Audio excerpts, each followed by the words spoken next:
That's right. Just as soon as I got done with the turkey enclosure and got no sooner than that, then I got a special delivery to expand my aviary even more. Because as you know, I have the chicken run, and then I have the nursery that I built for the grow out, get the chickens big enough to integrate with the other chickens and turkeys. And then I got another, which was you'll see in the video. So, without further ado, let's roll this bean footage. Okay, so over here, I got my door latch, which works pretty good, although, you know, the bolt didn't go all the way through, right? The screw didn't go all the way through these two boards, so I had to try to guess. I didn't guess right, but it still works, and that's all that matters. So I got it latched. I need to take a few things. I got some more tools in there. That old tape from the tape measure, and put in a feeder and a water, and I got myself a turkey house. What do I got here? Talk like Coach. What do we have here? Well, what do we have here? Paw hut. Well, let's see. It has this little string here, and I don't know. Quality control string. I don't know what that is. It's a little ribbon. I gotta find something to cut that with. I'm sure with all my tools I got something that'll cut it. Oh boy. I'll use a Sawzall blade right here. Gotta use what you got, right? Let's cut her open. See if it works. Gotta improvise, adapt, and overcome.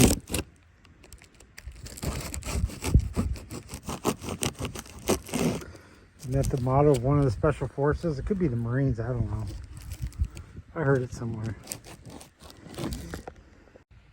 Well, I ended up using the Sawzall anyway, just went at a slow pace. Cut the box all around. There's like a styrofoam box within the box. You gotta be careful with that because it'll break up and be all over the place. But here it is. Not a very good picture of it. But if you really want to, you can go Google this paw hut and these numbers here, and you get to see what it is. It's basically just a basic little chicken hut, and I don't know if it'll fit in there or not. It might put it up against this in the back. I'm not sure exactly what I plan to do with it, but that's going to be another thing to have baby chickens in. This will be kind of a grow out for chickens. That'll probably be like in stages. This one, the next stage. Although this summer, I'm going to have, and this styrofoam I got to do something with. It's going to be all over the place. And I don't want the chickens eating it. But anyway, that's it. It's several sections. I got to put them together, and that'll be my next group of videos, evidently. So I could get started on that today, and I might. But you know, I've done cages like this before. This is smaller than ones I've done before. It's not as heavy as the other one. Came in 2 boxes that were real heavy. This one holds like 3 or 4 full-grown chickens. I would never keep full-grown chickens in something this small. Okay, I got all the pieces laid out. I'm gonna go ahead and put these together, and then I'm going in to do dishes. and then cook dinner. But you see, I got my instructions here. I got my drill. It shouldn't take me long to put this together. It seems pretty simple. Do that, then I do that, then I do that. And it opens up on the roof. It's not very tall, it's not very big.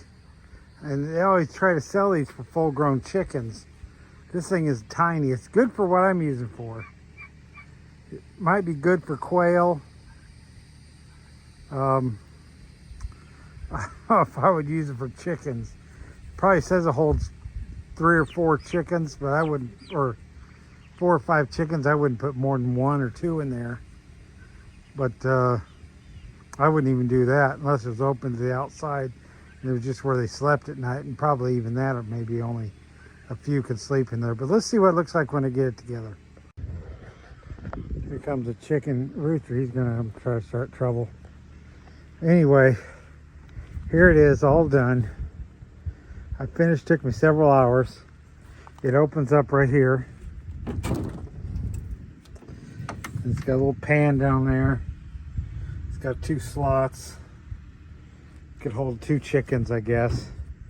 We're just gonna have it as a brooder, kind of a grow out for chickens, basically. So maybe the stage before they go into there. So I'm not quite sure where I'm going to set it up at. Maybe in front over there. Me and wife will look at it and figure it out. It's got several doors. It's got a door there, a door up here. It gets right into that area. And then one here, a door here.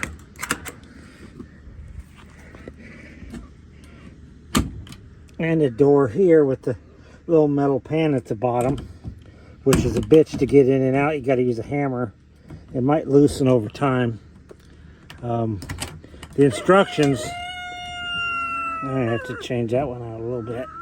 But anyway, got the little slots there. The instructions sucked. That's all I gotta say. Little slots so water can drain off of it.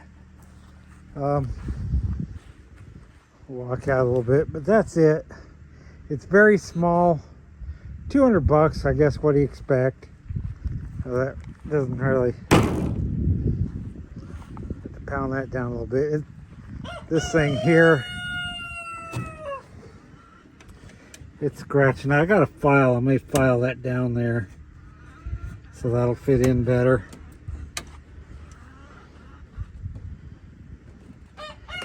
It's the top part that doesn't fit in. I'll file that down. Get some. I even have some files over here. Do I have some? Yep, there they are. All rusted all to hell, but there they are. Go file that. All right, I've started the process to clean up all the mess.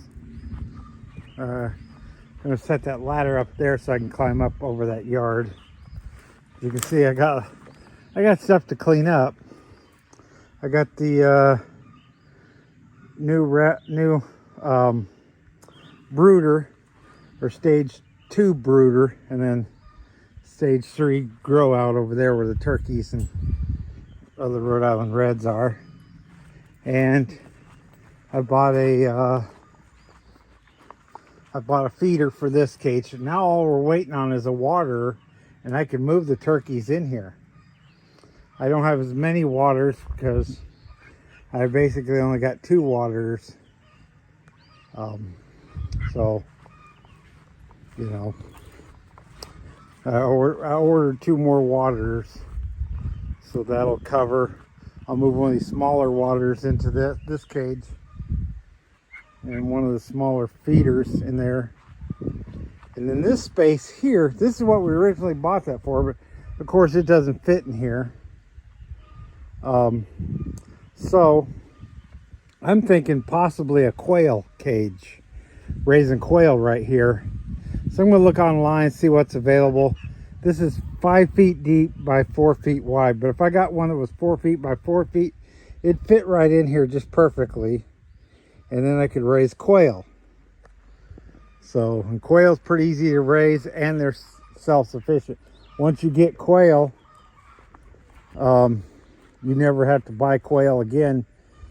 Their eggs are fertile and they'll just keep reproducing themselves. So that's what I'm working on here, is a food source for meat that will reproduce itself. And this turkey, this chicken thinks he's clever. He just, pretend like he's eating, but actually trying to walk towards me because he wants to fight me. And I don't want to fight him. So let's see what happens if I walk away, if he's going to take off after me or not.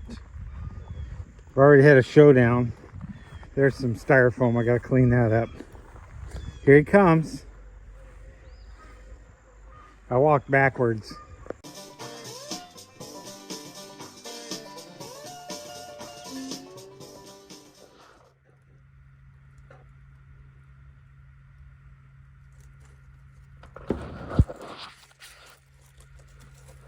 There's my baby chitlins. They're about 2 days old now. Some of them are 3, but Hi guys. They's cute. Look at that one just staring at us. Aren't they cute? They is. I really can't keep them because I won't have room for them, because tomorrow I'm getting some new eggs. So in 21 days, or 20 days, 19 days, those eggs will hatch.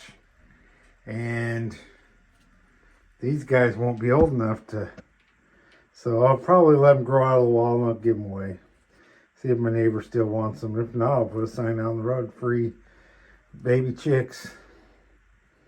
Anyway, you guys, let's get back. So as you can see, I've been pretty busy. Enjoying my dream of having a place out in the country to raise animals, to raise meat or whatever. So this year I'm not gardening vegetables, but hopefully next year, if we get that pump fixed, that well, and get it going, then I can do gardening. Then I'll have vegetables. I'm frozen up here. Okay. I'll have vegetables and meat to replace what I buy at the store. Of course, I got to feed the critters that I'm buying. So there's still a cost involved. Looking into possibly making my own feed, though. One of my next projects is going to be black fly larvae, harvesting black fly larvae. And I could also raise red worms, which, chickens and turkeys love them too, and mealworms or super worms. So I can do what I can to make sure that these animals have their protein, as well as making, feed. Maybe buying oats and barley and cracked corn and mixing that all together with, with the oyster shell and soybean meal to give it more protein. Looking into those things. That's my goal, is to be as self-sufficient as I can on 5 acres, which basically only 2 acres, because the back acres are sloped in woodlands, and I ain't gonna clear those woods. They're also my insurance for deer meat, and there's turkeys back there too, and possibly hogs. So, or the deer and hogs will pass through, so the turkeys. But that's what I got going on, and it's a pretty exciting time. And then once the weather gets cooler, it's more into the artwork side of things. So that's how Murkwood Farm's doing now. You guys all have a good day and a better tomorrow.